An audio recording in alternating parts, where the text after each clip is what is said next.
দুনিয়া যতই সাজাও বান্দা মনে রাখো তুমিও থাকতা না, দুনিয়াও থাকতো না। তুমিও যেমন মৃত্যু হবে, এই কায়নাতেরও মৃত্যু হবে। এই দুনিয়ার প্রত্যেক মানুষের মৃত্যু হলে সেটারে মৌত বলে, আর একদিন গোটা সৃষ্টি জগতের মৃত্যু হবে সেটারে কিয়ামত বলে, সেটারে কিয়ামত বলে। কেউ থাকবে না, আল্লাহ কথাটা বারবার মনে করাইছে। তোমার যেমন মৃত্যু হবে সৃষ্টি জগতেরও মৃত্যু হবে। ইজা সামাউন ফাতারাত ওয়া ইদাল কাওয়াকিবুন তাসারাত। আল্লাহ বলছেন ইজা শামসু কুফিরাত। আল্লাহ তাআলা এভাবে বারবার বলছেন ইজা সামাউন শাক্কাত, আসমান ভেঙে যাবে, চূর্ণ বিচূর্ণ হয়ে যাবে, তারকারাজি খসে খসে পড়বে, সূর্য চন্দ্র আলোহীন হয়ে পড়বে। আল্লাহ তাআলা বলেন ইদা রাজ্জাতিল আরদু রাজ্জা, জমিন পাউডারের মতো রেজা রেজা পাউডার হয়ে যাবে। আল্লাহ তাআলা বলছে পাহাড়গুলো তুলার মতো ধুলির মতো উঠতে থাকবে।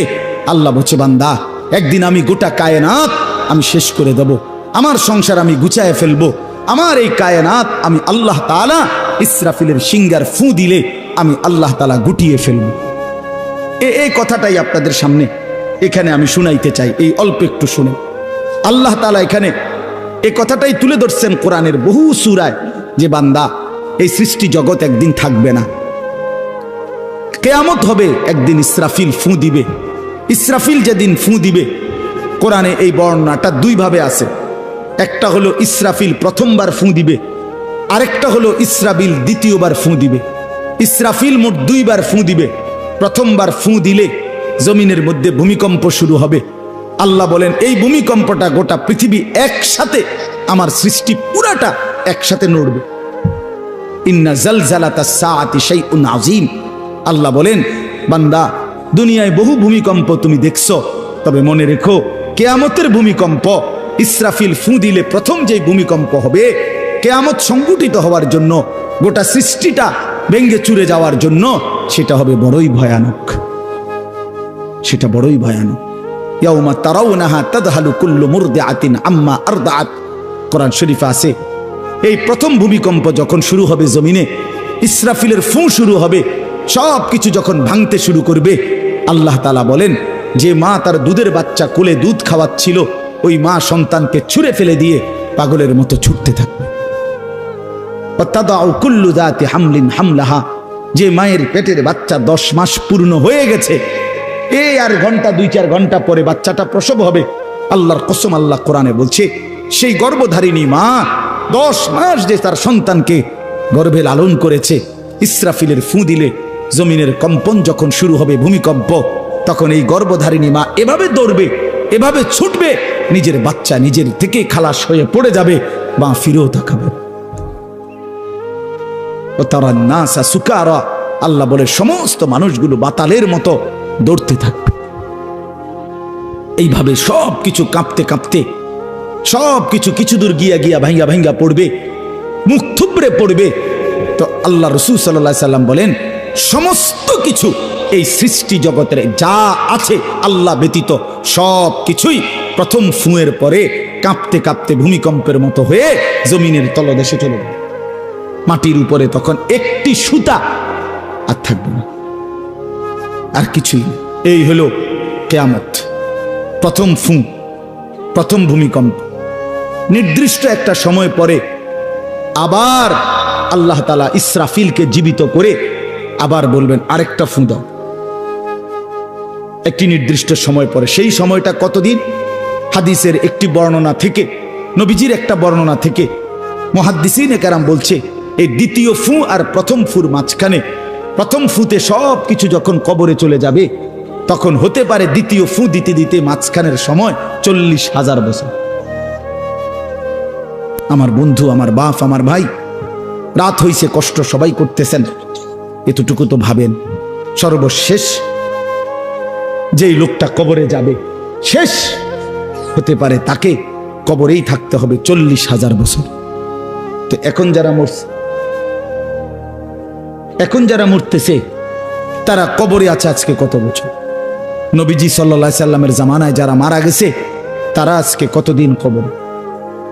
ওই নূহ আলাইহিস সালামের জামানায় যারা মারা গেছে তারা আজকে কতদিন কবরে? ভেবে দেখেন। আচ্ছা, এই শেষ লোকটাই যদি 40,000 বছর থাকতে হয়, আর যদি কবরের আযাব হয় তার, কি পরিমাণ কষ্ট পাবে সে, কি পরিমাণ কষ্ট পাবে। আল্লাহ রাসূল সাল্লাল্লাহু আলাইহি সাল্লাম বলছেন কবরের প্রথম শাস্তিটা কি? কোন ব্যক্তি যখন কবরের প্রশ্নের জবাব দিতে পারবে না, তখন আল্লাহর পক্ষ থেকে ফেরেশতাদেরকে বলবে কাযাবা আব্দি, আমার বান্দা মিথ্যা বলেছে। ফাআফরিশুহু মিনান নার ওয়ালবাসুহু মিনান নার ওয়াফতাহু লাহু বাবান ইলান নার। আল্লাহ বলবে ফেরেশতাদেরকে, ফেরেশতারা আমার এই নাফরমান বান্দার কবরের মধ্যে জাহান্নামের বিছানা বিছিয়ে দাও, আগুনের পোশাক পরিয়ে দাও, আর জাহান্নাম বরাবর তার জন্য একটা দরজা খুলে দাও।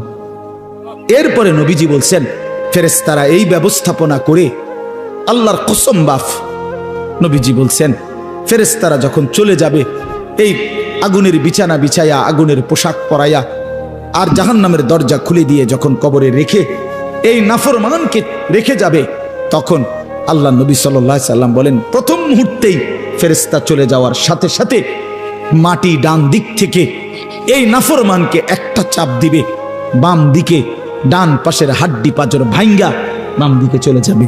বাম দিকের মাটি ডান দিকে চাপ দিবে, তো বাম দিকের হাড্ডি পাঁজর ভাঙ্গা ডান দিকে চলে আসবে। আল্লাহ আমাকে মাফ করে দেন।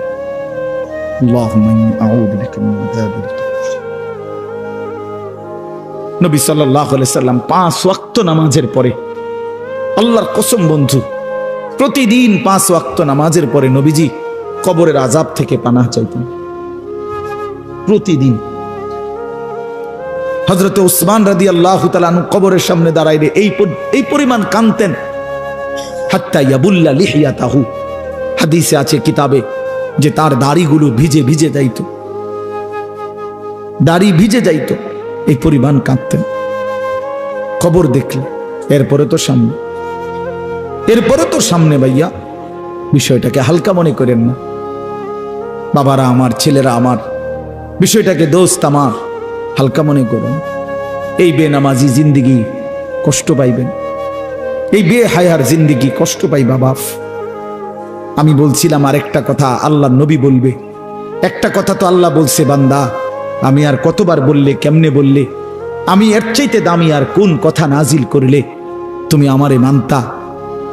আর নবীজি বলবে হাসরের ময়দানে, নবী বলবে উম্মত তুমি জানো, হাদিসের তাফসীরের মধ্যে আছে প্রত্যেক ব্যক্তি, আল্লাহ বলছে নবীকে, আমাদের নবী সাল্লাল্লাহু আলাইহি সাল্লামকে, বন্ধু আপনারে সামনে রাইখা আপনার উম্মতের আমল নামা আমি আপনারে সামনে রাইখা খুলমু।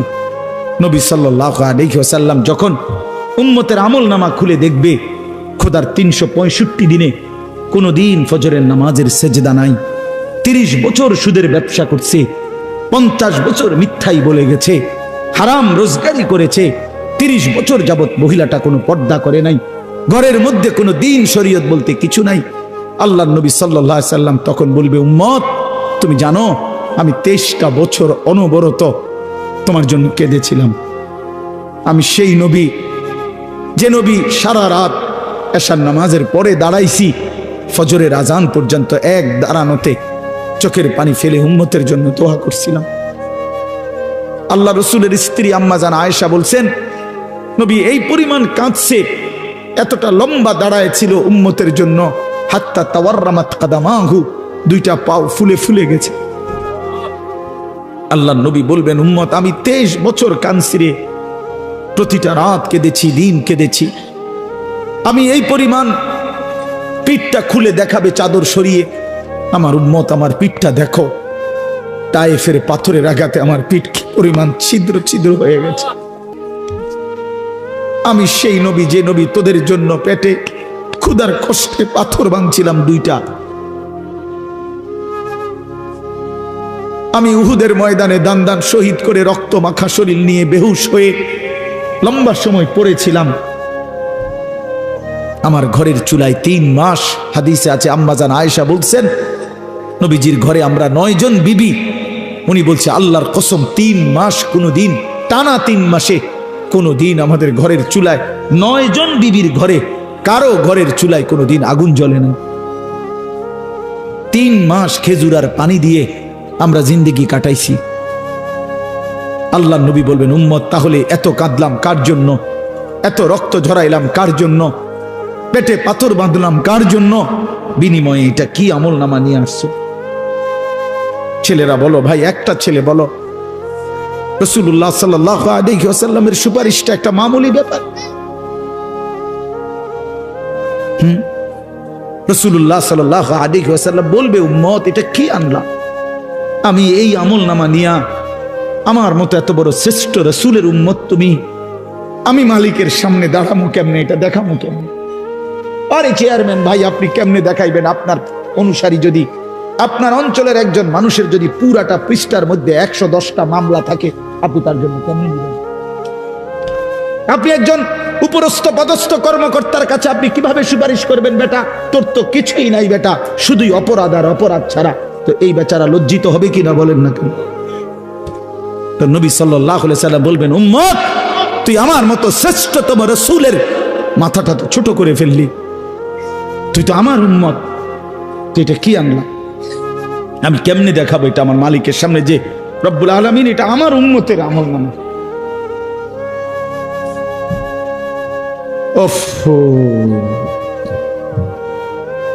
চলেন ভাই,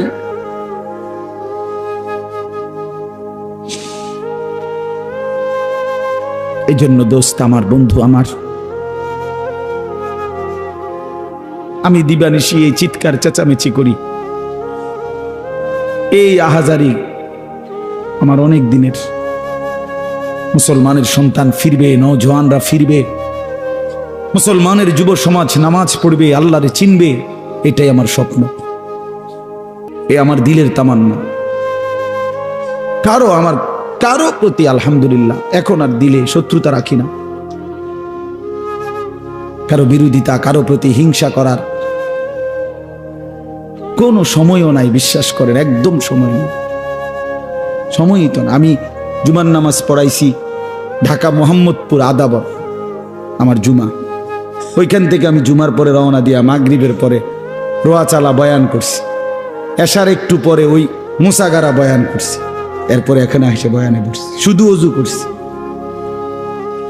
শুধু অজু, শুধু সময় বাঁচানোর জন্য মসজিদের খানাটা খাই নাই, হোটেলে, পথের একটা হোটেলে মদনপুর পার হয়ে আইসা অল্প কয়টা ভাত খাইছি। এটা বলার উদ্দেশ্য হলো কেরামতি বুজুর্গি বুঝানো না, আল্লাহর কসম বুঝানো হইল এই কথার ফিকির যে কাউরে প্রতিপক্ষ ভাববার কোনো দরকার নেই, কোনো দরকার নেই। আল্লাহ আমাদের সবাইকে বুঝ দান করেন। প্রতিটা ছেলের প্রতি আমার অনুরোধ, বাবা তুমি নষ্ট হইও না, তুমি বরবাদ হইও না। এক বন্ধুর খপ্পরে পইরা, একটা সামান্য মোবাইলের খপ্পরে পইরা, একটা দুষ্ট নারীর খপ্পরে পড়ে, মেয়ের খপ্পরে পড়ে চরিত্রহীন হইও না, চরিত্রহীন। আল্লাহ তাআলা মানুষকে যেই চাহিদা দিছে সেটা পূরণের বৈধ ব্যবস্থাও দিছে। মানুষকে আল্লাহ তাআলা তৃষ্ণা দিয়েছেন, তো তৃষ্ণা নিবারণের জন্য পবিত্র হালাল পানীয় আল্লাহ তাআলা দিয়েছেন। মানুষকে আল্লাহ তাআলা ক্ষুধার চাহিদা দিয়েছেন, তো হালাল খাবারও আল্লাহ তাআলা দিয়েছেন। তো মানুষের লজ্জাস্থানের যেই চাহিদা, শাহওয়াত, যৌন চাহিদা, এটা আল্লাহ তাআলা দিয়েছেন, তো এটা পূরণের জন্য হালাল স্ত্রী আল্লাহ প্রত্যেক পুরুষের জন্য ব্যবস্থাও রেখেছেন। কেন নষ্ট হইল? চরিত্রহীন হইবা কেন? উলঙ্গ ছবি আর নর্তকীর পিছনে জীবন শেষ করে দিবা কেন? কি দুঃখে বন্ধু নষ্ট হইলা বলো? অনেক ছেলে তো এখানে বসছো মাশাআল্লাহ, কিন্তু অনেক ছেলের চেহারা দেখলেই বোঝা যায় ভাইয়া নামাজ পড়ো না, চেহারায় সেজদার চিহ্ন নাই দোস্ত আমার, চিহ্ন নাই। আল্লাহ আমাদেরকে মাফ করে দেন। তো আল্লাহ তাআলা বলেন ইসরাফিলকে আল্লাহ দ্বিতীয়বার উঠাবে, উঠাইয়া বলবে ইসরাফিল আবার ফুঁ দাও। এই আবার ফুঁ দিলে এবার আবার জমিন কাঁপতে শুরু করবে দ্বিতীয়বার। তো প্রথমবার ফুঁ দেওয়াতে জমিন কাঁপতে কাঁপতে সব কিছু কই গেছিল? নিচে, মাটির নিচে। মাটির উপরটা কি খালি, ফাঁকা না? এইবার দ্বিতীয়বার যখন ইসরাফিল ফুঁ দিবে, মাটি কাঁপতে কাঁপতে ভূমিকম্প শুরু হলে এবার জমিনের সমস্ত কিছু ভিতরে যেগুলো ছিল সব কিছু জমিনের উপরে উঠে আসবে একেবারে একটা সুতা সহ। গরু, ছাগল, মানুষ, জিন, স্বর্ণ, রৌপ্য, হীরা, মণি, মুক্তা, জহরত, সব সব সব শুধু মানুষ না, একেবারে সব কিছু, একেবারে আদম আলাইহিস সালামের জামানা থেকে ইসরাফিলের ফু পর্যন্ত যত কিছু মাটির তলে গেছে সব মাটির উপর উঠে আসে। ইদা জুলজিলাতিল আরদু জিলজালাহা, আল্লাহ তাআলা বলেন এই দ্বিতীয়বারের ভূমিকম্প জমিনে যখন হবে, ও আখরাজাতিল আরদু আসকালাহা, জমিন তার তলদেশ থেকে তার ভেতরে যা কিছু বোঝা জমিনের মধ্যে ছিল সব কিছু সে জমিনের উপরে তুলে দিবে। তুলে দিলে তখন তাফসীরের মধ্যে আছে এই যে স্বর্ণ রৌপ্য মণি মুক্তা টাকা পয়সা হীরা জহরত অর্থ সম্পদ এগুলোর স্তূপ থাকবে। আশ্চর্য কথা শোনেন, সরাসরি হাদিসে আছে, নবীজি বলছেন এই স্বর্ণ রৌপ্য মণি মুক্তাগুলো তখন আল্লাহর কুদরতে কথা বলবে। এইগুলা এই অর্থ সম্পদগুলা, মানুষের যে অর্থ সম্পদ এগুলো কথা বলবে। কি কথা বলবে? চোরের ডাক দিবে, আইনা সারিক, এই চোর এদিকে বাটফার এদিকে, এই সম্পদের জন্য চুরি করেছিলি, আজ যা দরকার নেই। আইয়ুহাল কাতি, এই ডাকাত এদিকে, এখান থেকে নে, এই সম্পদের জন্য ডাকাতি করছি, নে এখন নে। সরাসরি হাদিস আছে, রাসূলুল্লাহ সাল্লাল্লাহু আলাইহি ওয়াসাল্লাম বলছে এই অর্থ সম্পদ ডাক দিয়া বলবে, হে আত্মীয়তার সম্পর্ক ছিন্নকারী বেঈমান এদিকে, এই সম্পত্তির জন্য আপন ভাইকে বঞ্চিত করছিলি, আপন চাচাকে বঞ্চিত করছিলি, আপন ভাতিজারে বঞ্চিত করছিলি, এর জন্যই আত্মীয়তার সম্পর্ক ছিন্ন করেছিলি, এখন নে যা লাগবে নে, হারাম কর এখন নে, সুদখোর কত টাকা দরকার তোর এখন নে। আল্লাহর কসম মানুষ পাগল হয়ে যাবে, অবাক হয়ে যাবে। আর এটা কি? এই এরপরের আয়াত, ওয়াকালাল ইনসানু মা লাহা, লোকেরা বলবে এটা কি হলো, আরে এটা কি কারবার, এগুলো কথা কয় কেমনে, এগুলো কয় কি, এগুলা মানুষ সব অবাক হয়ে যাবে, বলবে একে অপরে মা লাহা, জমিনের কি হলো, এগুলোর কি হলো, এগুলো কথা বলছে কেন, এগুলো কি বলতেছে এগুলো? অর্থাৎ কেউ তো কিছুই নিবে না, নিবে কিছু, কথা বলেন না কেন কারো কোনো। তো এবার আল্লাহ বলেন ইয়াউমা ইদিন তুহাদ্দিসু আখবারাহা, আল্লাহ বলে বান্দা অর্থ সম্পদগুলো কথা বলছে দেখে অবাক হইলা, এখনো না দেখবা আসল খেলা, এখনো না দেখবা মেন খেলাটা, যে এখন দেখবা তোমার পায়ের নিচের জমিন, তোমার পুরা জিন্দেগির ভালো মন্দ সমস্ত কিছু তোমার সামনে আমি আল্লাহর সামনে বলে দিব। এখন শুনবো, এই জমিন তোমার ভালো মন্দ কথা বলবে। ইয়াউমা ইদিন তুহাদ্দিসু আখবারাহা, তোমার প্রতিটা মিনিট সেকেন্ড একাকী প্রকাশ্য, ঘরে বাহিরে, লোকালয়ে, আলোতে, অন্ধকারে, রাত গভীরে, দিনের আলোতে তুমি যা ভালো করেছো তাও বলবে, তুমি যা মন্দ করেছো তাও বলবে। রাত গভীরে তাহাজ্জুদের নামাজ পড়ছিলা, এই জমিন এখন বলবে রাত গভীরে জিনা ব্যভিচার আর মদের আড্ডা, জুয়ার আড্ডায়, নারীর আড্ডায় পড়েছিলা, এটাও এখন বলবে। শুনবে, এখন শুনবে। তখন লোকেরা বলবে হায় জমিন কেমনে কথা বলে, সম্পদ কেমনে কথা বলে। তো আল্লাহ বলেন বিআন্না রাব্বাকা আওহা লাহা, এজন্য বলে যেহেতু আল্লাহ তাআলা আদেশ করেছে। আল্লাহ আদেশ করলে তার গোটা সৃষ্টি কথা বলে, তাহলে মূলত জিহ্বায় কথা বলে না, আল্লাহ আদেশ করলে গোশতের এই টুকরাটা কথা বলে। নাহলে যেই লোক, আপনারা কোনো বোবা দেখছেন, কথা বলেন না, বোবা মানুষ দেখছেন কখনো? তো বোবা মানুষের তো জিহ্বা নাই, ঠিক না? আছে না? আছে কিনা বলেন না? তো হে কথা কয় না কা, কথা বলে না কা কেন, মানে কথা বলে না কেন, মানে জিহ্বা তো আছে কিন্তু কথা বলে না কেন? বুঝা গেল কি? আল্লাহর হুকুম হলে কথা বলে। যে কানে শুনে না, তার এখান দিয়ে এরকম কান নাই, তো হে শুনে না কান, তাহলে কানে দিয়ে শুনে না, আল্লাহর হুকুম হইলে শুনে। যে অন্ধ সে, তার কি এরকম চোখ নাই, তো হে দেখে না কান। মূলত আল্লাহর হুকুম হলেই চোখে দেখে, নাইলে দেখে না। তো ঠিক আল্লাহর হুকুম হইলে, গোশতের এই টুকরাটা যদি কথা বলতে পারে, আল্লাহর হুকুম হইলে গোটা সৃষ্টিও কথা বলতে পারে, গোটা সৃষ্টিও কথা বলতে পারে। এবার আসেন এই শেষ, ইয়াউমা ইদিন ইয়াসদুরুন নাসু আশতাতাল লিয়ারাউ আমালাহুম, ফেরেশতারা সমস্ত মানুষকে দলে দলে দলে দলে গ্রুপ গ্রুপ করে ভাগ করে দিবে। আর এই ভাগে ভাগে লোকেরা নিজেদের পুরা জিন্দিগির আমল নামা দেখার জন্য, নেওয়ার জন্য নির্দিষ্ট জায়গায় যান। ফেরেশতারা বলবে যান, সামনে যান। সামনে গেলেই আপনার আমল নামা আপনি আপনার হাতে পাবেন, আপনি পড়বেন, আপনি দেখবেন, যান ওইখানে ফাইল দিতেছে, যান সবাই যান। এই দলে দলে মানুষ যাবে। এইবার আমল নামা যখন হাতে দিবে, আল্লাহ তাআলা বলেন ফামান ইয়ামাল মিসকালা যাররাতিন খায়রান ইয়ারা, এক বিন্দু ভালো যে করেছে সে তাও দেখতে পাবে। ওমান ইয়ামাল মিসকালা যাররাতিন শাররান ইয়ারা, এক বিন্দু মন্দ যে করেছে সে তাও দেখতে পাবে। প্রতি সেকেন্ড, প্রতি ঘন্টা, প্রতি মিনিট, প্রতি মুহূর্ত, প্রতি লামহা, প্রতি জাররা সে দেবে। জাররা এই শব্দটা হলো কোরআনের, এই শব্দটা একটি এতটুকু পরিমাপ তাফসীরের মধ্যে লিখছে লা জিনাতা লাহা, যেটার কোনো ওজন হয় না, মাপলে কোনো ওজন আসে না, এত সামান্য। মানে এটা 100 গ্রামও না, 1 গ্রামও না, 1 গ্রামও না, 1 গ্রামের অর্ধেকও না, অর্ধেকের অর্ধেকও না। এটা অণুও না, পরমাণুও না, এটা ইলেকট্রনও না, নিউট্রনও না, প্রোটনও না, কিচ্ছু না। বিজ্ঞান তো এগুলো ভাগ করছে না, ভাগ করে করে আপনার অণু থেকে পরমাণু, পরমাণু থেকে এখন আরো ভাগ করছে। এই ইলেকট্রন, প্রোটন, নিউট্রন এগুলো ভাগ করতে করতে সূক্ষ্ম থেকে সূক্ষ্ম, সূক্ষ্ম থেকে সূক্ষ্ম বিজ্ঞান বাহির করতেছে। কিন্তু জাররা বলে যেটার কোনো ওজনে নাই, কিচ্ছু নাই, এটা এত সামান্য, মানে তুমি যেটারে কিছুই মনে করো নাই, আল্লাহ বলেন ওইটাই তুমি দেখবে, ওইটাই দেখবে। এই জন্য বাপ আমার শেষ রাত গভীরে এই কথাই, আমরা আমাদের একাকী কিংবা প্রকাশ্য, আমরা আমাদের রাত কিংবা দিন, ঘর কিংবা বাহির আড়াল করবার সুযোগ নেই। সুযোগ আছে ভাইয়া?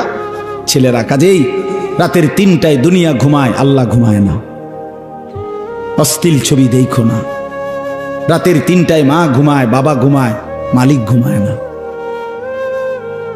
রাতের 3টায় মহল্লাবাসী ঘুমায়, কিন্তু আল্লাহ ঘুমায় না। আলাম ইয়ালাম বিআন্নাল্লাহা ইয়ারা, আল্লাহ বলে বান্দা তুমি জানো আমি কিন্তু সারাক্ষণ তোমাকে দেখি। কতক্ষণ? কতক্ষণ? আল্লাহ দেখেন কখন? সারাক্ষণ। এই জন্য আমরা প্রত্যেকে ইনশাআল্লাহ নিয়ত করি যে আমরা আমাদের আখিরাতকে ভাববো, ফিকির করব। আখিরাতের আশায় গুনাহ ছেড়ে দেন, আল্লাহর নাফরমানি ছেড়ে দেন, হালাল পথে জিন্দেগি চালান। একটু কষ্ট হলেও চলে যান, পার হয়ে যাবে। ऐसे रहे या वैसे रहे, वहां देखना फिर कैसे रहे। বুজুর্গরা বলে এ দুনিয়ায় এমনে থাকো আর এমনে থাকো, কাইট মাইট হইয়া চিত্তিয়া মিত্তিয়া উঠতে লাগা। আসল দেখার বিষয় হলো ওয়াহা कैसे रहे, সেখানে কেমন থাকবা, এটা হলো দে। এটা শেষ হয়ে যাবে। আজ রাত যার বাসর রাত, তারও ভোর হবে। আজকের রাত যার জেলখানায় ফাঁসির রাত, তার রাতও কি হয়ে যাবে? অট্টালিকার মানুষটাও মরে যাবে, জীর্ণ কুঠিরের মানুষটাও মরে যাবে। কোনোদিন দুঃখ যে দেখে নাই সেই সুখী মানুষটাও কবরে চলে যাবে। কোনোদিন সুখ যে দেখে নাই সেও মরে যাবে। আমিও না, আপনিও না, বাবাও না, সন্তানও না, মাও না, কেউ না, কেউ থাকবে না, কেউ না, কেউ না। আজকে আমরা কবরবাসীদের স্মরণ করে দোয়া করি, এই আগামী 20 বছর 30 বছরের মাথায় আমাদেরকে স্মরণ করে, আমাদেরকে কবরবাসী মনে করে, আমাদের পরবর্তীরা মনে করে। এই না জিন্দিগি? কথা বলেন না, এই না জিন্দিগি? এই জন্য আমরা ইনশাআল্লাহ সবাই মিলে ফিকির করি নিজের ভালো, নিজের কল্যাণ। এতটুকু যদি কারো বিবেক না থাকে ভাইয়া, তো সে বুঝলো কি? এই জন্য নিজের ভালো দেখেন। ওয়ালা তুলকু বিআইদিকুম ইলা তাহলুকা, আল্লাহ বলছে বান্দা নিজেরে নিজে ধ্বংসের দিকে ঠেলে দিও না, নিজের এত বড় ক্ষতি করো না বান্দা। এই পৃথিবী তুমি গেলেও থাকবে। এই আমরা যারা মনে করি, হ্যাঁ, অনেক বয়স্ক মাঝ বয়সী লোক আছে, আমি থাকতে যদি আমার জিফুটটিরে একটু ঘর দুয়ার, জাগা জমি, দলিল টলিল একটু লাইন ফাইন করে দিয়া যাইতে না পারি, আমি মরলে তারা কেমনে চলবো, কেমনে খাইবো? হেবড়া কয় চা দোয়ানে বইয়া বইয়া, হেবড়া কেমনে চলবো তারা? না চাচা, আমনে মরলে আর পৃথিবীতে কামাই রোজগারি উপার্জন সব বন্ধ হয়ে যাবে। আমনেই শেষ কামলা, পৃথিবীর শেষ কামলা আমনে। আমনে মরার পরে মানুষ সব আপনার জিফুত বহন খাইব, চা দিয়া ভিজাইয়া। না ভাত তরকারি তো নাই, আমনে মরলে কি আর ভাত তরকারি আগে করতে? আমনে মরলে ইট বালু সিমেন্ট ভাত তরকারি চাল ডাল এটি পৃথিবীর থেকে ফেরেশতারা নিবে না। এটি কথা হইল? কোনো কথা বলেন, এটা কোনো কথা হইল? এই পৃথিবীতে আল্লাহ তাআলা যাকে হায়াত দিছেন তার জন্য রিজিকও রাখছেন। অতএব দয়া করে এই ভুল না করি। কেন সুদের টাকায়, কিস্তির টাকায়, হারামের টাকায় সন্তানকে আপনি উপার্জনের জন্য দুনিয়া, দেশে কিংবা বিদেশে কেন পাঠাইতে হবে? কে বলল আপনার?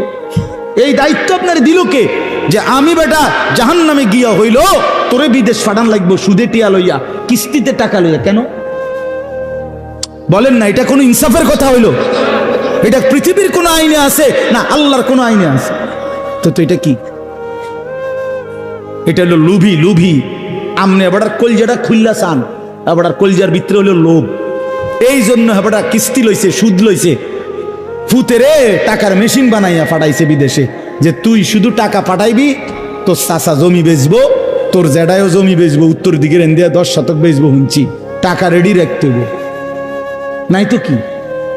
নাই তো কে বললো আপনারে হারামের মাধ্যমে আল্লাহর নাফরমানি করে স্ত্রী সন্তানের সংসার সাজাইতে? এই সংসার সাজে না, এই সংসার বরবাদ হয়। আল্লাহ তাআলা আমাদেরকে বুঝ দান করেন। চলেন হালালের উপরে চলি, আল্লাহকে রাজি খুশি করে চলি, 5 ওয়াক্ত নামাজের মাধ্যমে জিন্দেগি কাটাই। বলেন আলহামদুলিল্লাহ।